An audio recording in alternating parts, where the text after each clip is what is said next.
Hello दोस्तों, आज हम आपके लिए लेके आए हैं मैथ में एवरेज का चैप्टर। ठीक है। एवरेज जो है किसी वस्तु को एक निश्चित माप प्रदान करता है। ठीक है। और इसके लिए हम विभिन्न फार्मूलों का इस्तेमाल करते हैं। जैसे आप देखेंगे कि सामान्यतः हम औसत बराबर देखते हैं कि जो दिए गए परिणाम हैं उनके योग कर लीजिए। उनके योग करने के बाद उनकी जितनी संख्या है उससे भाग दे दीजिए, हम औसत प्राप्त कर लेते हैं। लेकिन आप औसत अगर बहुत अत्यधिक लंबी संख्याओं का औसत अगर आपको ज्ञात करना हो तो इस तरीके से आप ज्ञात करने में आपको बहुत अत्यधिक टाइम लगेगा, जो कि उचित नहीं होगा, क्योंकि एग्जाम में इतने कम समय मिलते हैं कि जिससे कि आप इतना समय किसी एक प्रश्न के लिए नहीं दे सकते हैं। ठीक है। तो हम आपको बताते हैं कि उसके लिए आप क्या करेंगे। जब संख्याएं समान, कहने का अर्थ है जब समान उनका अंतर होगा, तो वहाँ पे आप क्या यूज करेंगे। ठीक है। वहाँ पे आप यूज करेंगे जब संख्या क्रमागत हो। ठीक है। तो लिखेंगे एवरेज बराबर F plus L by two लिखेंगे। क्या लिखेंगे? F plus L by two.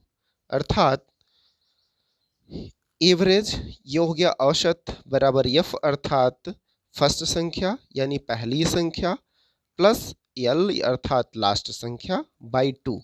इतना करने मात्र से आपका एवरेज निकल जाएगा। संख्या चाहे जितनी बड़ी हो, वो संख्याएं क्या हो सकती हैं, वन से लेके इनफाइनाइट टू कोई सम संख्या आगे बढ़ती चली जा रही हो, 1 3 5 7 कोई विषम संख्या बढ़ती चली जा रही हो। तो ऐसी संख्याओं के लिए आप इस तरह का फार्मूला इस्तेमाल कर सकते हैं। अगर इन्हीं सवालों पे अगर आपको इस तरीके से हल करना पड़े कि प्रथम 100 संख्याओं का आप योग ज्ञात करिए या औसत ज्ञात करिए, ऐसा प्रश्न आपसे कर दिया गया, तो आप 1 से लेकर 100 तक लिख के जोड़ेंगे? पॉसिबल नहीं है। एग्जाम में इतना टाइम आपको नहीं दिया जाएगा। ठीक। तो आपको करना क्या है, बस यही यूज करना है। पहली संख्या कहाँ शुरू होगी? 1 से शुरू होगी। आखिरी संख्या क्या होगी? 100 होगी। तो आप 100 लिखिए और बाई टू कर दीजिए।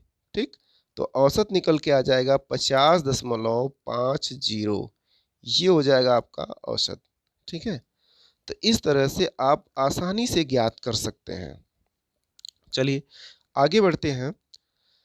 देखिए बताया गया है यहाँ कि माना एक व्यक्ति एक निश्चित दूरी x किमी प्रति घंटे की चाल से तथा उतनी ही दूरी y किमी प्रति घंटे की चाल से तय करता है, तब पूरी यात्रा में उसकी औसत चाल बताइए। तो उसके लिए देखिए दोस्तों, ये फार्मूला आप इस्तेमाल करेंगे 2x y बटे x प्लस वाई किमी प्रति घंटा। ठीक है। अब देखिए यहाँ जैसा कि बताया गया है समानांतर श्रेणी।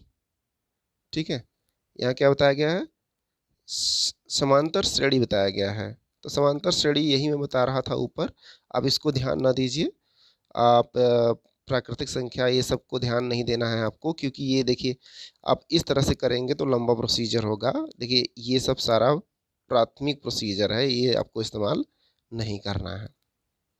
लेकिन आपको इस्तेमाल ये करना है प्राकृतिक संख्याओं के वर्गों का योग। यदि ऐसा पूछ ले तो आप ये फार्मूला इस्तेमाल करेंगे।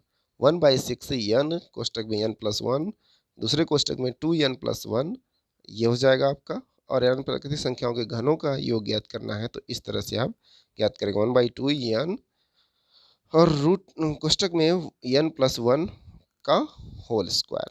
ठीक है। इस तरह से आप इन फार्मूलों का इस्तेमाल करते हुए सवाल को हल करेंगे। ठीक है। चलिए चलते हैं कुछ सवाल पे। जैसे पहला क्वेश्चन दिया गया है, शादी के समय एक औरत तथा उसके पति की औसत आयु 23 वर्ष थी। ठीक है। तो आप देख रहे हैं कि किसी पुरुष स्त्री की शादी जब हुई थी तो उनकी आयु जो थी वो औसत आयु थी 23 वर्ष थी। 5 वर्ष बाद उनके पास एक एक वर्ष का बच्चा है। अब सारे परिवार की औसत आयु बताइए। देखिए कितना आसान सा प्रश्न है, कितने आसानी से आप इसे हल कर सकते हैं। अब देखिए, पहले आप देखेंगे कि यहाँ जो है दिया है औरत और उसके पति, तो मतलब फीमेल प्लस मेन, कितने लोग हैं? 2 लोग हैं, तो ये हो गया। इसके बाद जो दिया है वो 23 दिया है 23। इनकी औसत आयु जो दिया गया है 23 वर्ष दिया गया है। अब ध्यान से समझिए, तो इन दोनों की आयु का योग क्या होगा? ये जाएगा इधर, 2 जाएगा 23 से मल्टीप्लाई हो जाएगा, तो आप देखेंगे F plus M equal to 23 दूना 46। ठीक, अब ध्यान समझिएगा, 46 तो हो गया।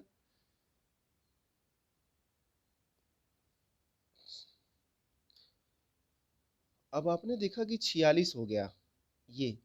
अब ये जो 46 है, ये दोनों की आयु का योग है, प्लस कह रहा है 5 वर्ष बाद, कह रहा है 5 वर्ष बाद इनके पास एक बच्चा भी है। तो 5 वर्ष बाद दोस्तों हम क्या जोड़ेंगे? दोनों की आयु 5-5 वर्ष बड़ी होगी कि नहीं बड़ी होगी? जब हम आपसे 5 वर्ष बाद मिलेंगे तो हमारी और आपकी आयु 5 वर्ष इंक्रीज रहेगी, सभी की आयु। तो इस तरह से 10 वर्ष पूरा बढ़ गया और 1 वर्ष का बच्चा भी है। तो यानी आप देख रहे हैं कि 46 प्लस 10 प्लस 1, ठीक, इतनी आयु होगी। यानी टोटल आयु जो निकल के आ रही है 46 10 कितना हो गया? 56 1 57। और 57 वर्ष में कुल 3 लोग हैं। 57 वर्ष में कुल कितने लोग हैं? 3 लोग। 3 से हम काटेंगे, कितनी बार में कटेगा? 19 बार में कट जाएगा। अर्थात इसका आंसर क्या होगा? 19 वर्ष। ठीक है, तीनों की औसत आयु क्या होगी? 19 वर्ष। नेक्स्ट क्वेश्चन पे चलेंगे। नेक्स्ट क्वेश्चन जो है लिखा है 3 लड़कों की औसत आयु 16 वर्ष है। ठीक है, कहा है 3 लड़कों की जो औसत आयु है तो 16 वर्ष है। यदि हम उनका आयु का योग ज्ञात करें तो हमें पता होना चाहिए औसत गुणे कुल संख्या बराबर योग होता है। तो 16 गुणे 3 बराबर हो गया योग, यानी 48। 48 वर्ष उनकी आयु का योग हो गया। और जिनका रेशियो में दे रखा है 4 संबंधी 5 संबंधी 7 बराबर 48 ईयर्स। ठीक, तो हमें पूछा गया है सबसे छोटे लड़के की आयु कितनी होगी? तो 4 5 9 7 कितना हो गया? 16।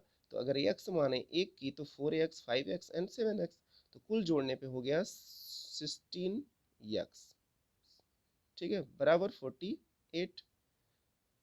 तो 16 तिया 48, 3 में 12 कटा, यानी x का मान 3 हो गया। तो सबसे छोटा रेशियो क्या है? 4 है, तो 4 से मल्टीप्लाई कर दीजिए, क्या हो गया? 12। यानी आपका आंसर क्या हो गया? 12 वर्ष। ठीक है, चलिए नेक्स्ट क्वेश्चन पे चलते हैं। नेक्स्ट क्वेश्चन है, एक परिवार में 6 पुत्रों की औसत आयु 8 वर्ष है। 6 पुत्र हैं, उनकी औसत आयु 8 वर्ष है, तो दोनों से मल्टीप्लाई कर देंगे तो निकल जाएगा योग। निकल गया योग। अब कह रहा है लड़कों तथा उनके माता पिता की औसत आयु 22 वर्ष है। तो 6 पूरे लड़के थे, 2 माता पिता हो गए, यानी टोटल मेंबर ऑफ 8 हो गए। अब औसत कितना बता रहा है? 22 बता रहा है, तो इनका भी योग निकालेंगे। 20 अट्ठा 160, 2 अट्ठा 16, यानी 176 हो गई इनकी आयु का योग। यानी सभी की आयु का योग 176। तो 176 जो हो गया ये 8 लोगों का है, 48 जो है वो 6 लोगों का है।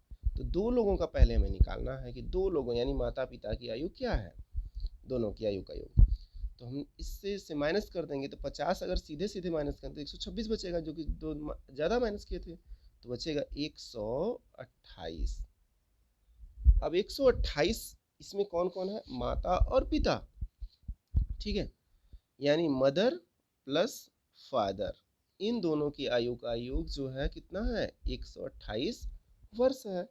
तो 128 वर्ष जब इनकी आयु का योग हो गया, और फिर कह रहा है पिता की आयु माता से आयु से 8 वर्ष अधिक है, तो 8 वर्ष अगर हम इसमें से माइनस कर दें तो दोनों की आयु कितनी हो जाएगी? 120 हो जाएगी। तो 120 में दोनों है, तो 60 वर्ष हो जाएगी माता की, और 60 प्लस 8 हो जाएगी पिता की। यानी हमसे पूछा गया है माता की आयु पूछा गया है, तो माता की क्या हो जाएगी? 60 वर्ष। इस तरह से हमारा आंसर हो जाएगा। ठीक, चलिए अगले क्वेश्चन की तरफ चलते हैं। नेक्स्ट क्वेश्चन है, एक कक्षा के 30 छात्रों की औसत आयु 15 वर्ष है। तो सबसे पहले जो मैं करता आया हूँ वही फिर से करेंगे। 30 गुणे 15 यानी 450 हो गया।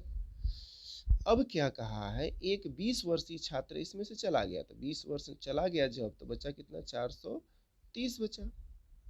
फिर क्या कह रहा है, इनके स्थान पे दो नए छात्र आ गए, इन छात्रों की संख्या 31 हो गई। 29 थी, 2 आए, 31 हो गई।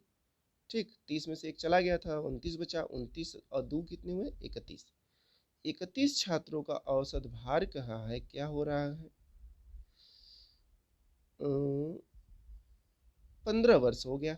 तो आप क्या करेंगे, 31 गुणे 15 कर देंगे, जिससे निकल के आएगा क्या, 15 एकम 15 की 5 हासिल, 1 15 45, 1 46, यानी 465 हो गया। तो इन दोनों का अंतर कितने का है, 35 का है। ठीक, यानी जो दो नए आए हैं उनकी आयु का योग 35 वर्ष है। फिर कहा है सवाल में उनकी आयु में 5 वर्ष का अंतर, तो 5 वर्ष पहले माइनस कर लीजिए, फिर 2 से भाग कर दीजिए। 2 से भाग करिए, कितना आएगा, 15।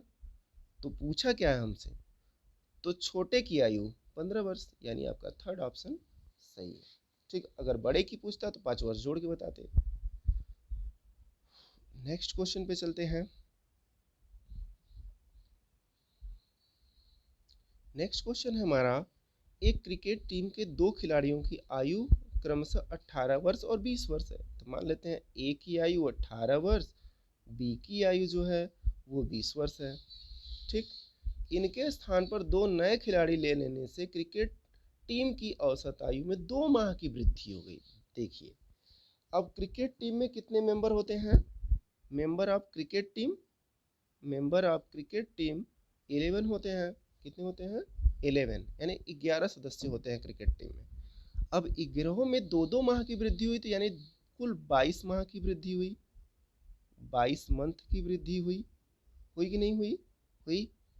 तो 2 नए खिलाड़ियों की औसत कितनी है, तो 22 मंथ ये प्लस जो छोड़ के गए थे वो, तो 38 और ये 22, तो 38 का में दोनों हैं तो 19 इधर से हो गया, इसका आधा कितना होगा, 11 होगा।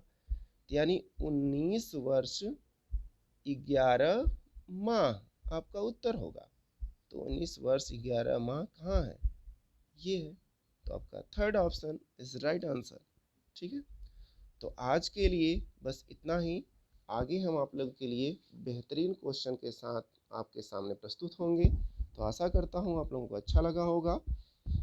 तो इसी तरह से आप लोग देखिए, मैं आप लोगों से एक बात शेयर करना चाहता हूँ, ख़ास तौर से मैं अपने स्टूडेंट की बात कर रहा हूँ। जो मेरे स्टूडेंट हैं वे लोग, लॉकडाउन जो लगा है इसका भरपूर फ़ायदा उठाइए। आप लोग घर पे बैठ के, आपको कोई काम तो ज़्यादा विशेष होगा नहीं, बट आप लोग पढ़ाई पे अपने ध्यान दीजिए, क्योंकि आप लोग ध्यान नहीं दे रहे हैं मेरा भी मनोबल डाउन हो जाएगा, तो मैं आप लोगों के साथ कुछ नहीं कर पाऊँगा। इसलिए आप लोग जितना फोर्स देखेंगे आप लोगों के अंदर, जो पढ़ने की उत्सुकता है वो दिखाई नहीं पड़ रही है, वही मैं देखना चाहता हूँ। तो प्लीज़ आप लोग ज़्यादा फोकस करें अपनी पढ़ाई पर।